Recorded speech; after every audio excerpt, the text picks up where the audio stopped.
Hello and welcome back to the Book Marketing Tips and Author Success Podcast. This is Penny Sansevieri. And Amy Cornell. And so first off, welcome back. We love, I just want to mention this again, we really, really love your feedback. We get so many messages from listeners via our new texting or texting conversation. I don't even really know. What do you call that, Amy? Yeah, we're just getting texts. It feels very new, right? If we sound like, I'm sure we sound like we're from the 1950s. I know, a billion years old, ooh, text. We're getting text messages. I saw this meme the other day that said the reason I have so many text messages is because I have all these forgotten password, which I felt very seen. That's very much me. Oh yeah, the your forgotten password code to get into another account that you haven't used in a while. Yeah, right. Right, exactly. But it is very cool because normally this seems like such a one-way conversation, even though we have such great listeners and we see the downloads, so we know that you're there. But it's so cool to get a text with with you guys giving it back to us, commenting on a show, having an idea, saying, I've been dealing with this, or even just the support. You wouldn't believe how much we love getting the text where it's love the show, ladies. Thanks so much. It's oh, make my day. Yes, we love the love, guys. We really, really do. We get very, very excited about that. And also questions. So if you have, show ideas, things like that, we really love that. You can text the word podcast to 888-402-8940.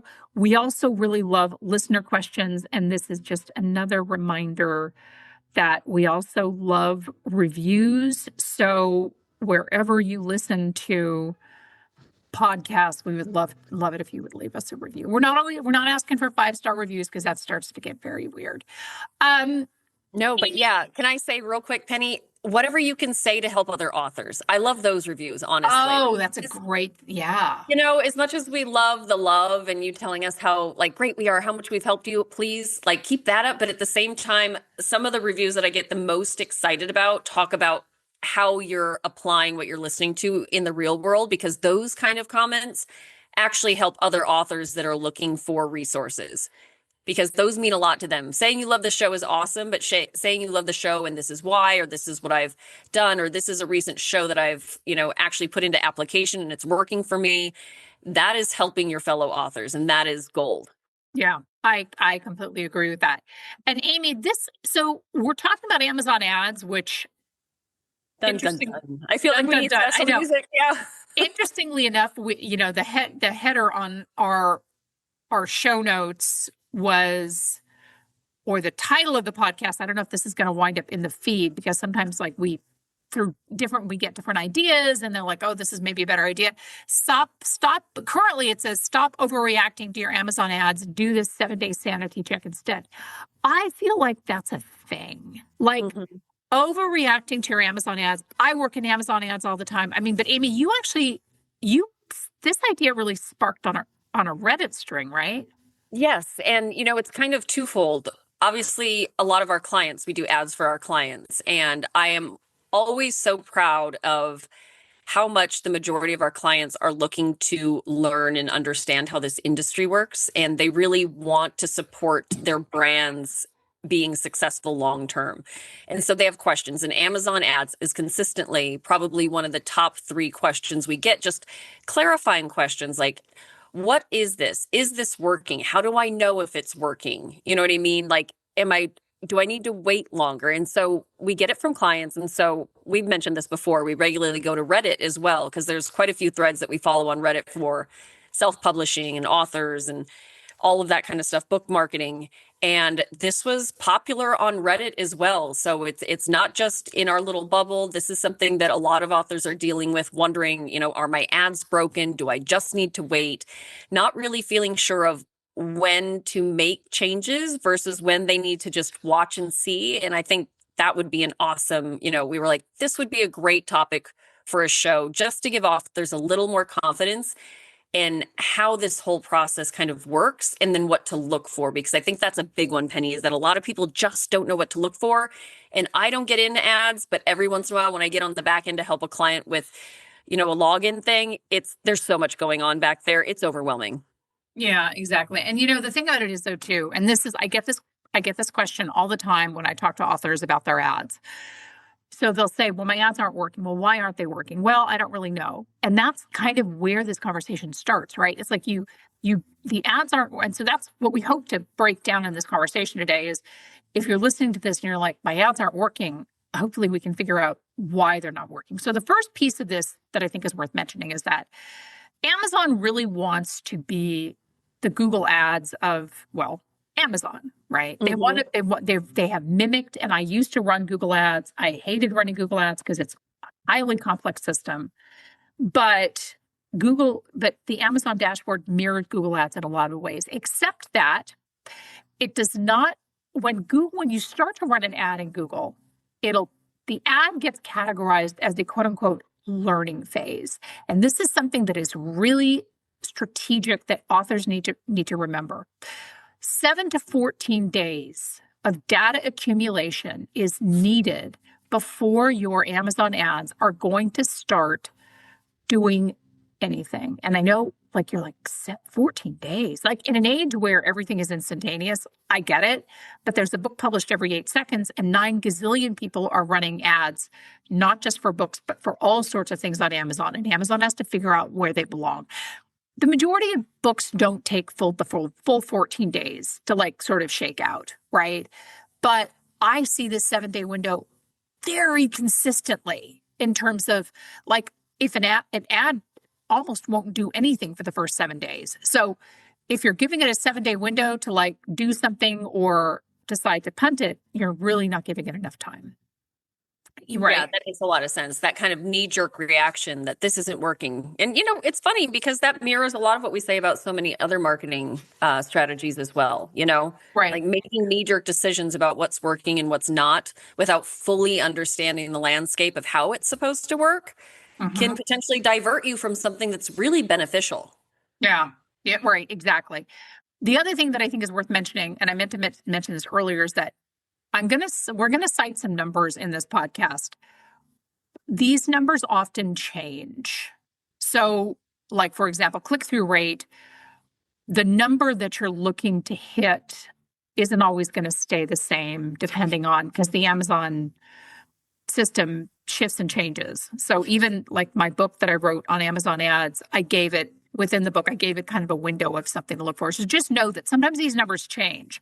And sometimes they also change by genre, right? So if you're looking at your click-through rate, for example, your number for genre fiction is going to be decidedly different than somebody who wrote, let's say, a book on poetry or whatever, right? So your numbers are going to look very different. So we will cite some things, but just keep that in mind that it's a little bit different for everybody. I wish there was a hard and fast rule for Amazon. I wish it was okay, well, this is your benchmark, this is your thing across the board, no matter your genre, no matter how many books you have out. But that is not how Google Ad works, and that's not how Amazon works.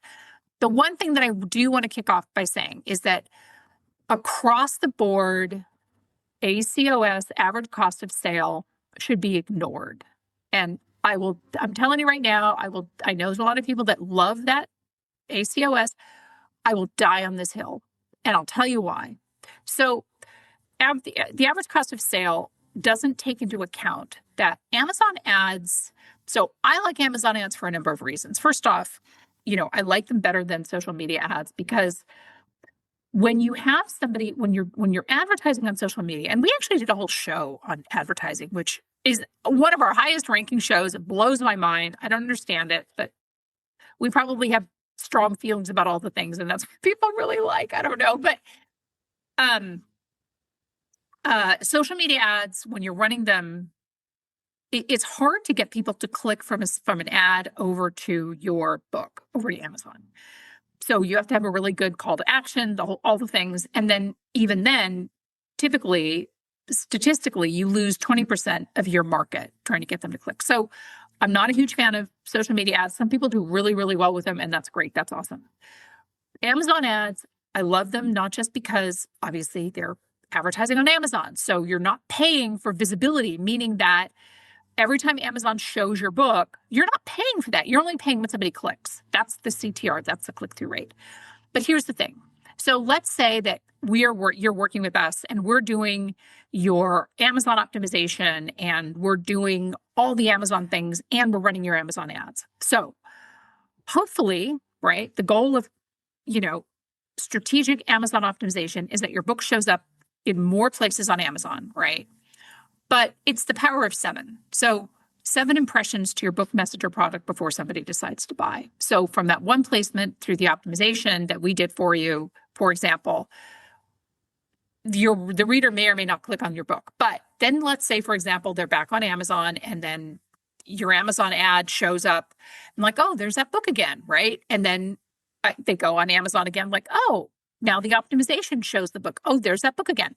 So the Amazon ad combined with strategic optimization is the thing that is going to help you to get more visibility.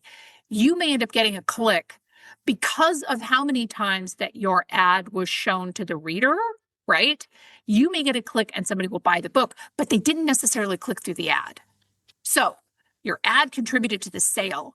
Your ad didn't necessarily, and the ad potentially closed the sale, but they didn't click on the ad, so Amazon can't track it. I mean, did that make sense? Because I feel like I'm the guy with all the strings on the board because I get super nerdy about this. But does that make sense to you? I love that meme. It absolutely did, because that is the one thing, I know I've mentioned this already in the show, of all the things that I kind of dip my hands into, Amazon ads, I do not. But that is the one thing that I do understand that I know really resonates with our clients when I explain it that way. Like that Amazon ads is great for exposure. It's great to initiate the discovery. It's like, that the beginning of the conversation. But realistically, a lot of people don't buy a book the first time they come in contact with it. For sure. That's just typically how book purchasing goes, which is, I realize, what makes the publishing industry extra complex, because it's not like other retail. There are nuances to book discovery and book purchases that just don't align with how people buy other products. But so, yeah, you have to think of ads as like keeping that conversation going with new people and reintroducing your book. And that it's not exactly like you said, Penny. It's probably, there's a good chance that's not going to be what they're doing right before they click buy.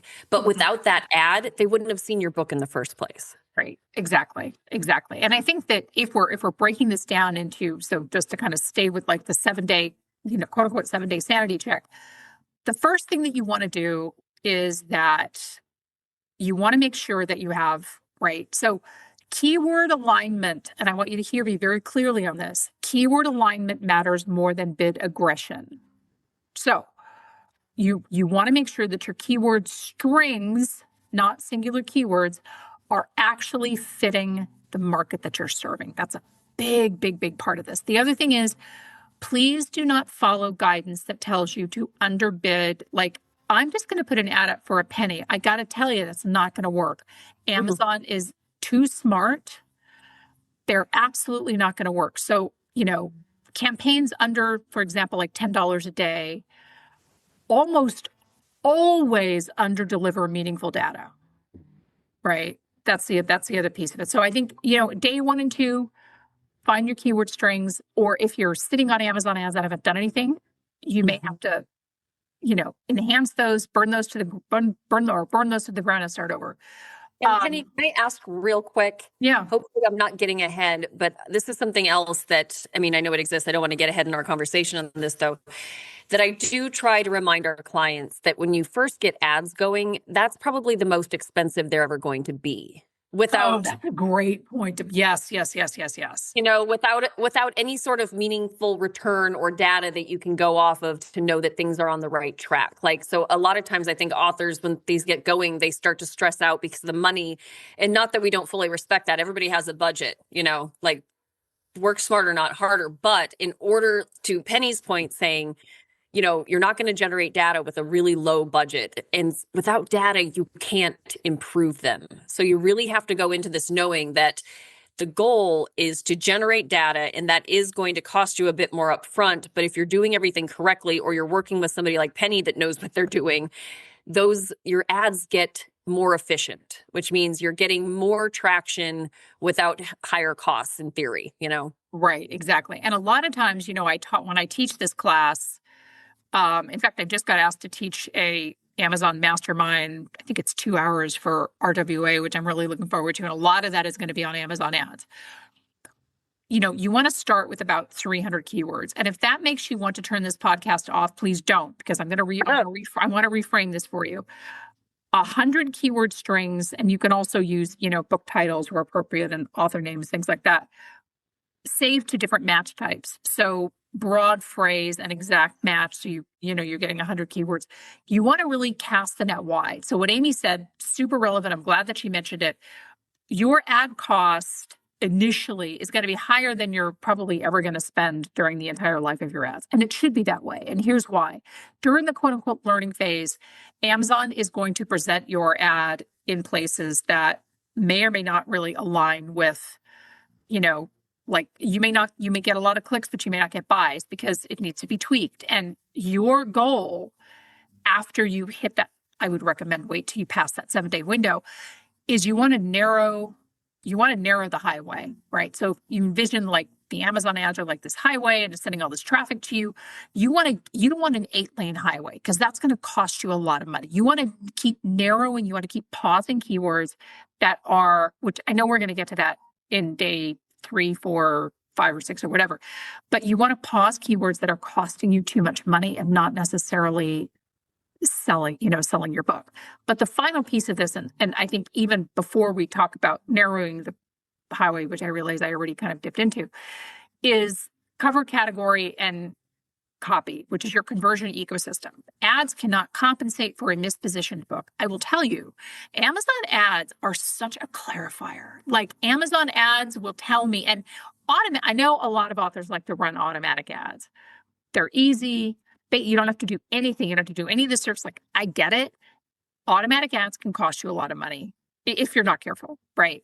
But automatic ads in particular, they are a clarifier. Like they will really show you if your book is misaligned because you're basically relying on Amazon to understand your book. So you're not even feeding the system with keywords or anything like that.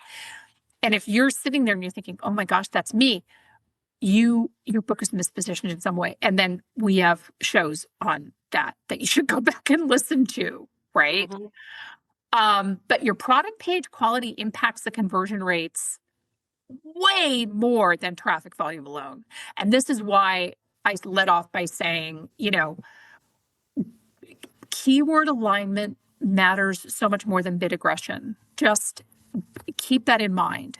I have seen ads do screamingly well with not unrealistic budget. So not like crazy, like not like $100 a day budgets or something that would send you, into a tailspin, that have done really well when the books are super well aligned.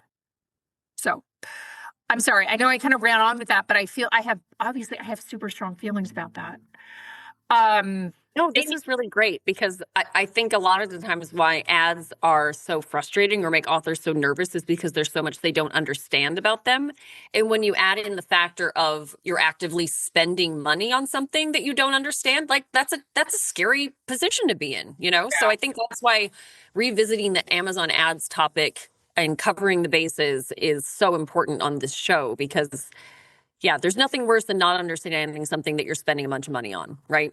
Well, and the other thing, and then we want to get into days 3 through 4. But the other thing, though, too, is that remember we did a show. We've actually done a couple of shows on this in January where we talked about the 1% factor.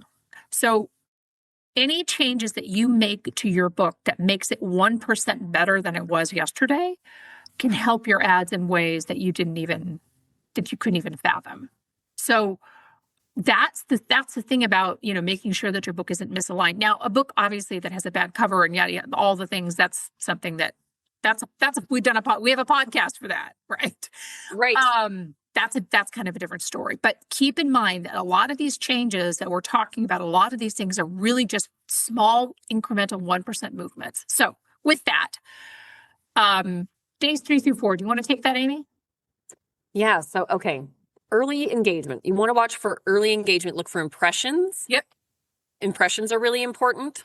That's because, and we say this with ads across the board. This is the same, not to get off topic, but for those of you that are interested in BookBub ads or have heard about doing BookBub ads, that's another one where impressions matter. That's how the conversation starts. So to the point of, click-throughs are great, but impressions matter just as much because shopping is very visual.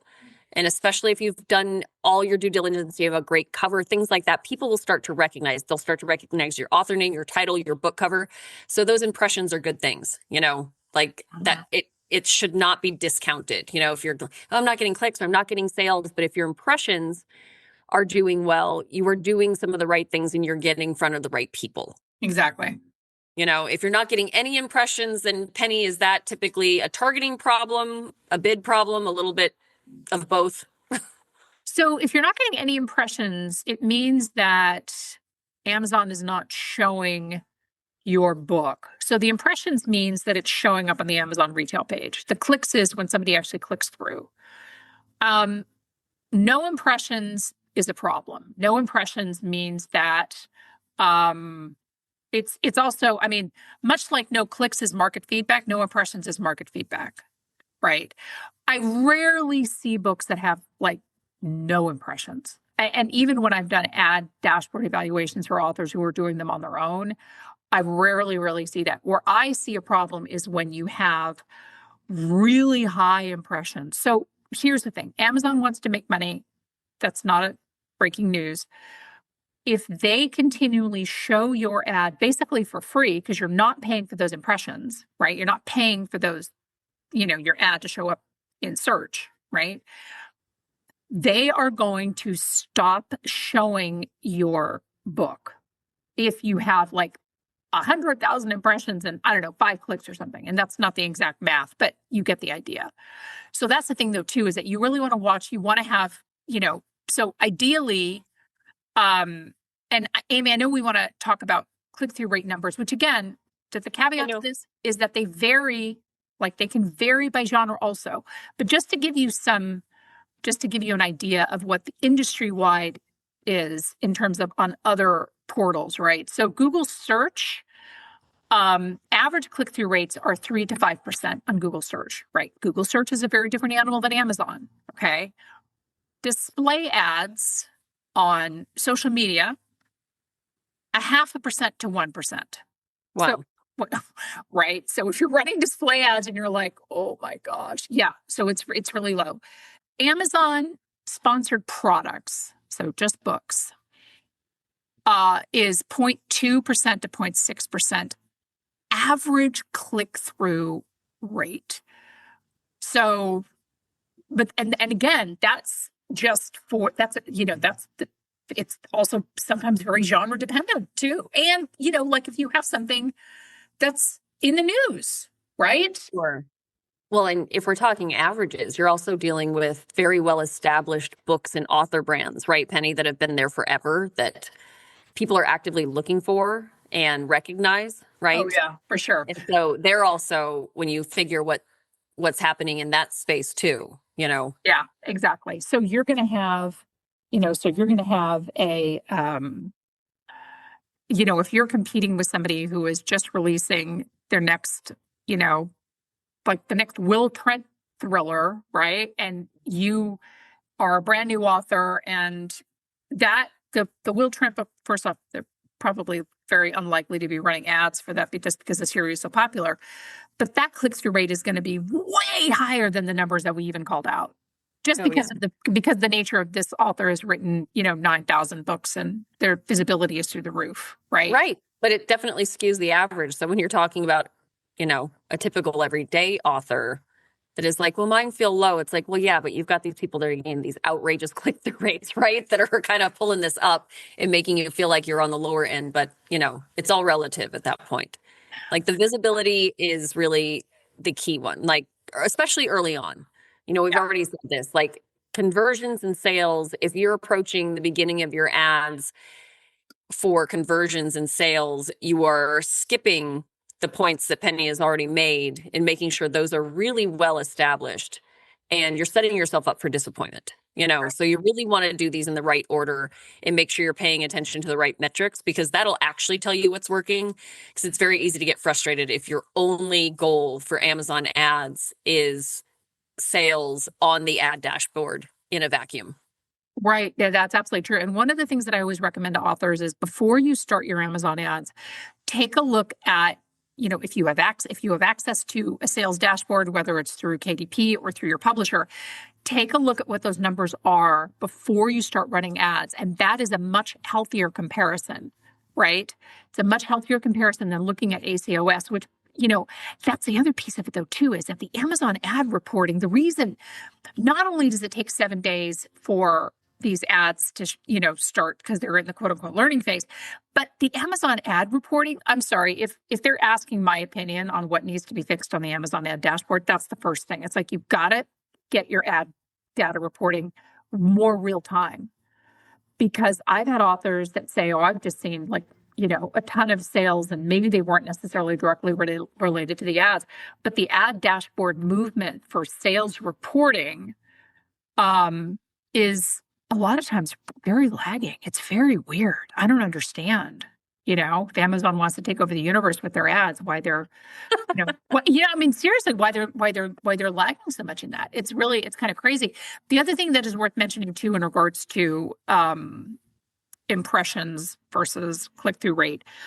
So and this is where I go and I pause keywords. So if I see that a keyword has a really, has a lot of impressions, but is very low click-through rate. And I typically, and again, I'm going to throw out these numbers, but just know that it may vary. It definitely varies by genre.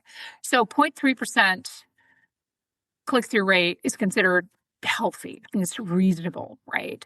0.2% and lower, there's not a lot really, going on.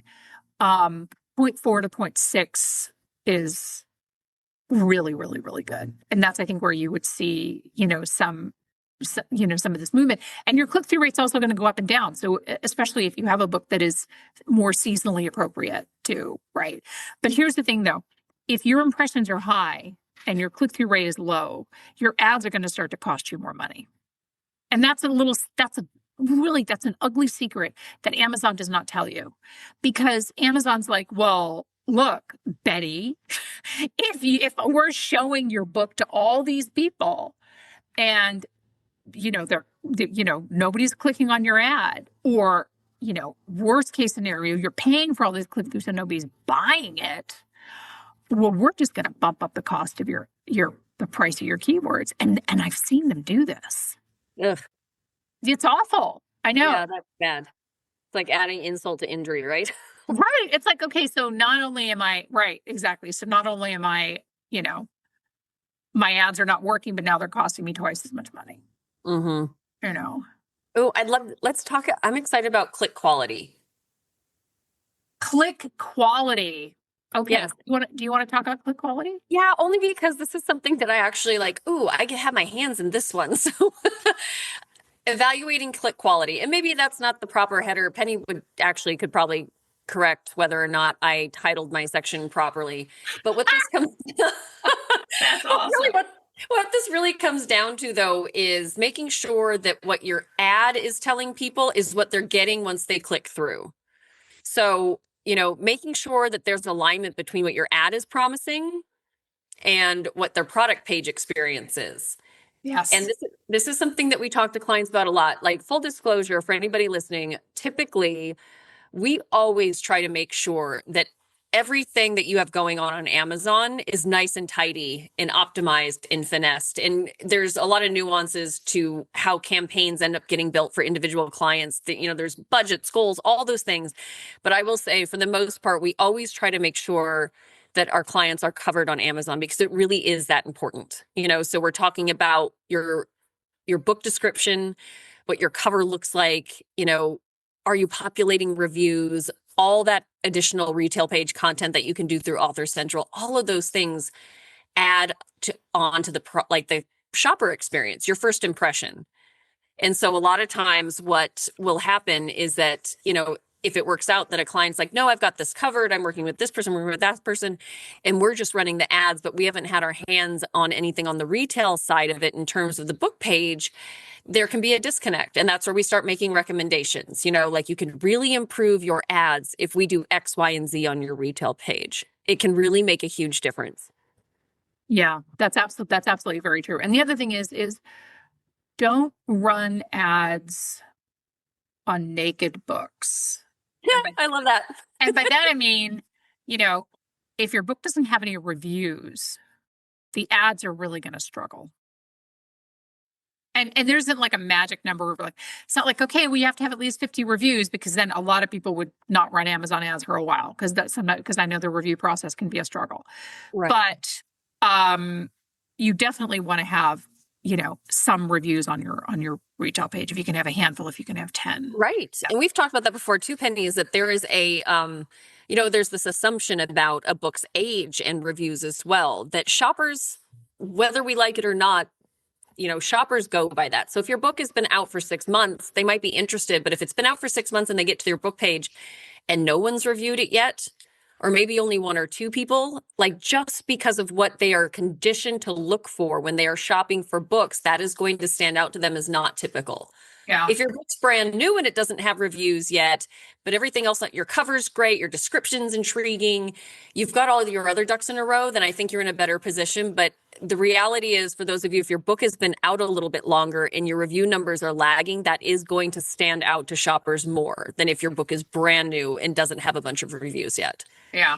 Yeah. So for what it's worth, keep that in mind as well. So if you're running ads on books that have been out for a while and you're kind of beating your head against the wall with ads, but you've been neglecting to work on building your review numbers, those go hand in hand. You really can't sacrifice one strategy because you're head down in another. They all really support each other. And the other piece of it, though, too, is that if we're talking about budgets, and I get that, like, it's kind of making your head spin. I can fully appreciate that. But if you're really uncomfortable with Amazon ads in terms of budgets, right? You don't want it, like Amazon overnight, to just spend like $1,000 or something. Put a budget cap. Just put a budget cap. Create a portfolio. That's what we do when we manage our authors' ads. Create a portfolio. Put a budget cap on there so that you can, rest Sleep your head. What? So you can sleep at night? Yeah. You can sleep at night. You can rest your head knowing that Amazon is not going to overspend like crazy, and find something that you're comfortable with. I mean, here's the thing, though, too, is that while you don't necessarily want to, like I said, under having, low budgets on keywords and things like that is not necessarily going to, like, trying to underbid Amazon's recommendations is not going to win you any prizes. And there's a theory out there, like, I'm just going to spend 1 cent on this keyword and make it for you. Are literally not going to go anywhere. Amazon's just going to laugh at that, because there's no way to trick the system. I hate to say that, because we all wish that there was a way, and all of the Amazon people, myself included, like, we all like to talk about strategy and, like, here's how to beat the Amazon system and blah, blah, blah. But the thing about it is, though, is that don't do these tricky things about, like, this 1 cent ad or 10 cents ad, or try to underbid Amazon or something. So make sure that you're doing smart bid adjustments. But by smart, I also mean, so yes, you want to listen to Amazon's recommendations, but do not listen to Amazon's recommendation if they're telling you to spend $30 a click. And I've seen that, and I'm like, there's literally no ROI in that. Full stop. Criminal. It's criminal. And it's also, I got to tell you, I think it's a little bit of a glitch in the system. I mean, it's a little weird. I don't know. But make smart bid adjustments. So, day 7, if your keyword has a lot of impressions and not a lot of clicks, I mean, I think once you hit the 1,000 impression mark, and you don't have any clicks, it could bounce. And again, ignore the 7-day window, first and foremost. So when you hit day 8, like, start to kind of keep track of this. Statistically, there's a good chance that it's going to be irrelevant. I have seen books bounce back, so just keep an eye on that. Keep an eye on that in, the impressions. And again, if your ads are not, if you've been running ads and you feel like, I'm just not doing anything, make sure that your keywords are aligned. Make sure that there's no mismatch, because Amy and I, we've done a ton of shows on your Amazon retail page and why it has to be tightened up. And we don't have to go down that rabbit hole necessarily for this podcast. We've done a ton of shows on that, but it'll make or break your Amazon ads for sure. Right? Right. Yeah, absolutely. I would say before you spend a bunch of money and get super frustrated because you've been going at the ads for so long, and especially if you're using the recommendations we've included in this episode, it's definitely worth seeing, what could be on the other end of this that is usually free to fix, Yeah. unless it's covered, that might cost you a little bit, but it's worth it. But there are other things, again, everything works together. There's no, unfortunately, and we would not keep that secret, but there really is no secret one thing to make a book successful. Like it's really a compilation of doing a lot of the right things, and then it starts to come together for you. Yeah, it absolutely does. You're not going to do it all with ads. You're not anywhere, whether it's Amazon or anywhere else, but it can make a huge difference. And I love reminding clients because, again, a lot of times it's like we have our heads in this all the time, and it's easy to forget how much most authors really don't know about the Amazon ad space. And in one very human, reminder I like to give them is that it's quite literally one of the only marketing strategies that can work for you 24/7. Yeah.